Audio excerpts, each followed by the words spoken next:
Assalamualaikum warahmatullahi wabarakatuh. Perkenalkan, nama saya Imam Makbul dengan NIM 2020-31266. Di sini saya akan menjelaskan Fuji Logic, implementasi metode Fuji Logic untuk sistem pengukuran kualitas udara di Kota Medan berbasis Internet of Things. Dahuluannya, penurunan kualitas udara juga diakibatkan kebakaran hutan di beberapa wilayah Indonesia yang mengakibatkan penurunan kualitas udara semakin buruk yang menyebabkan peningkatan polusi udara dan penurunan kualitas udara segar pada suatu wilayah. Hal ini menyebabkan beberapa dampak diantaranya yaitu infeksi saluran pernapasan yang mengakibatkan penurunan kemampuan konsentrasi hingga tingkat kematian. Dampak buruk bagi kelangsungan makhluk hidup terutama manusia. Hal ini dikarenakan masyarakat pada umumnya tidak mendapatkan informasi kualitas udara pada sebuah wilayah dikarenakan tidak memiliki alat ukur. Sistem pengukur kualitas udara berbasis Internet of Things ini akan dapat digunakan sebagai media penyebar luasan informasi terkait kualitas udara pada suatu wilayah, sehingga akan memberikan penurunan dampak kesehatan bagi masyarakat yang akan melakukan aktivitas di luar rumah, karena masyarakat dapat mengetahui kualitas udara yang ada pada lingkungannya dan tujuan wilayah yang akan dikunjunginya. Nah, metodologi yang pertama yaitu kualitas udara. Udara pada alam tidak sepenuhnya bersih dikarenakan adanya polusi akibat aktivitas manusia. Kualitas udara merupakan parameter untuk mengukur keadaan pada udara yang layak pada sebuah wilayah.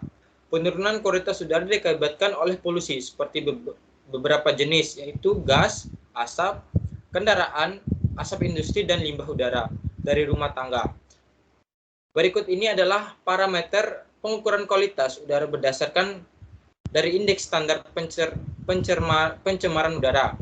Nah, kategori yang pertama yaitu kategori baik, rentangnya mulai dari 0 sampai 51, yaitu tingkat kualitas udaranya yang tidak memberikan efek bagi kesehatan manusia atau hewan dan tidak berpengaruh pada tumbuhan, bangunan, ataupun nilai estetika. Selanjutnya yaitu sedang, rentangnya mulai dari 51 sampai 101. Nah, untuk penjelasannya, tingkat kualitas udara yang tidak memberikan efek bagi kesehatan manusia atau hewan, tetapi berpengaruh pada tumbuhan yang sensitif dan nilai estetika. Nah, selanjutnya kategori tidak sehat. Rentangnya mulai dari 101 sampai 199. Penjelasannya yaitu tingkat kualitas udara yang bersifat merugikan pada manusia ataupun kelompok hewan yang sensitif atau bisa menimbulkan kerusakan pada tumbuhan ataupun nilai estetik. Selanjutnya yaitu kategori sangat tidak sehat. Untuk rentangnya mulai dari 100 sampai 299. Nah, penjelasannya tingkat kualitas udara yang dapat merugikan kesehatan pada sejumlah segmen populasi yang terpapar. Yang terakhir yaitu kategori berbahaya. Untuk rentangnya mulai dari 300 sampai 3000. Untuk penjelasannya, tingkat kualitas udara berbahaya yang secara umum dapat merugikan kesehatan yang serius pada populasi. Nah, selanjutnya yaitu Internet of Things. Pengembangan internet menjadi sebuah teknologi Internet of Things memastikan dapat melakukan pengendalian dan monitoring berbasis internet yang artinya seorang dapat melakukan pengawasan pada sistem secara jarak jauh, dimanapun dan kapanpun, tanpa batas dan akses informasi. Nah, selanjutnya yaitu metode Fuji algoritma Mamdani. Nah, metode Fuji merupakan sebuah metode dengan pemikiran bagaimana dapat menemukan sebuah solusi yang bersifat samar. Untuk memanfaatkan keadaan tersebut, perlu adanya teori himpunan klasik yang berdasarkan pada logika ekstrim yang dapat menetapkan objek sebagai anggota atau bukan anggota himpunan. Pada logika Fuji, suatu objek dapat menjadi anggota pada banyak himpunan dengan derajat keanggotaan yang berbeda pada masing-masing himpunan. Derajat keanggotaan pada suatu himpunan memiliki skala 0 sampai dengan 1. Salah satu cara yang dapat digunakan untuk mendapatkan nilai keanggotaan adalah melalui pendekatan fungsi. Nah, yang pertama ini adalah gambar fungsi segitiga. Fungsi segitiga ini memiliki suatu nilai X yang memiliki nilai derajat keanggotaan sama dengan 1, yaitu ketika X sama dengan B, tetapi nilai-nilai di sekitar B memiliki derajat keanggotaan yang turun cukup tajam. Nah, yang kedua yaitu fungsi trapesium.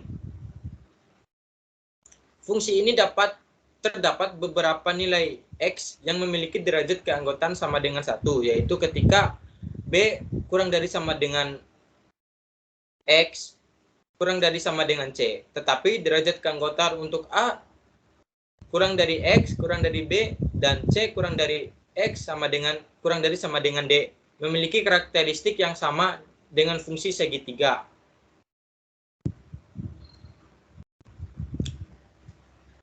Selanjutnya yaitu gambar Arduino Uno. Nah, mikrokontroler Arduino Uno Rev3 Arduino merupakan sebuah mikrokontroler kit yang diproduksi oleh Arduino Corporation yang memiliki tujuan untuk mempermudah para pengembangan sistem cerdas tertanam dalam melakukan pengembangan sistem. Mikrokontroler Arduino Uno memiliki pin analog A0 kurang A5 dan memiliki pin digital 0 sampai dengan 13, serta pada pin digital terdapat pin pulse width modulation yang pada umumnya digunakan untuk melakukan kendali pada beragam jenis motor. Penggunaan mikrokontroler Arduino digunakan untuk melakukan akuisisi. Selanjutnya yaitu multisensor. Multisensor merupakan sebuah transducer yang digunakan untuk melakukan akuisisi atau pengembalian informasi lingkungan dengan menggunakan sebuah mekanisme tertentu. Beragam informasi yang diambil seperti suhu, kadar oksigen, kadar gas, kadar asap, dan lainnya. Kumpulan data tersebut dideteksi oleh beragam jenis sensor untuk kebutuhan pemrosesan sistem. Nah, ini adalah tabel spesifikasi Arduino Uno. Nah, selanjutnya yaitu hasil dan pembahasan. Untuk membangun sebuah sistem pengukuran kualitas udara berbasis Internet of Things, diperlukan beberapa tahapan sebagai berikut. Yang pertama yaitu akuisisi data sensor. Yang kedua, Fuji Inference System. Yang ketiga, Internet of Things. Dan yang keempat, informasi kualitas udara. Terdapat 3 tahapan utama pada sistem pengukuran kualitas udara. Terdapat tahapan akuisisi data sensor, yaitu tahapan pengumpulan data lingkungan dengan beragam jenis sensor. Fuji Inference System merupakan sebuah kecerdasan buatan yang ditanamkan ke dalam sistem untuk membuat sistem dapat berpikir secara logika dan melakukan pengembalian keputusan secara akurat. Internet of Things digunakan untuk melakukan transmisi informasi secara luas dengan media internet agar hasil dapat didapatkan secara publik.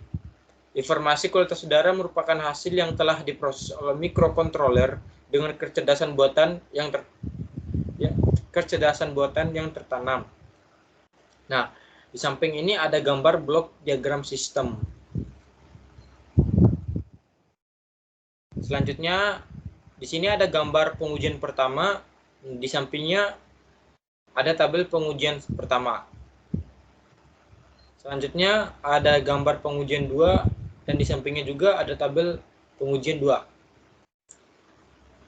Jadi, kesimpulan dari penelitian yang telah dilaksanakan dapat disimpulkan bahwa pada hasil penelitian didapatkan hasil yang akurat dengan perbandingan dengan alat ukuran konvensional yang saat ini sering digunakan untuk mengukur parameter ukur kualitas udara. Pada penelitian ini, kecepatan dari internet sangat mempengaruhi web-based server dalam melakukan perubahan informasi secara terkini atau update, sehingga membutuhkan sebuah jasa layanan internet yang memiliki kecepatan optimal serta dukungan device server yang cukup agar proses akuisisi dan transfer informasi dengan internet tanpa melalui kendala. Mungkin cukup sekian presentasi dari saya.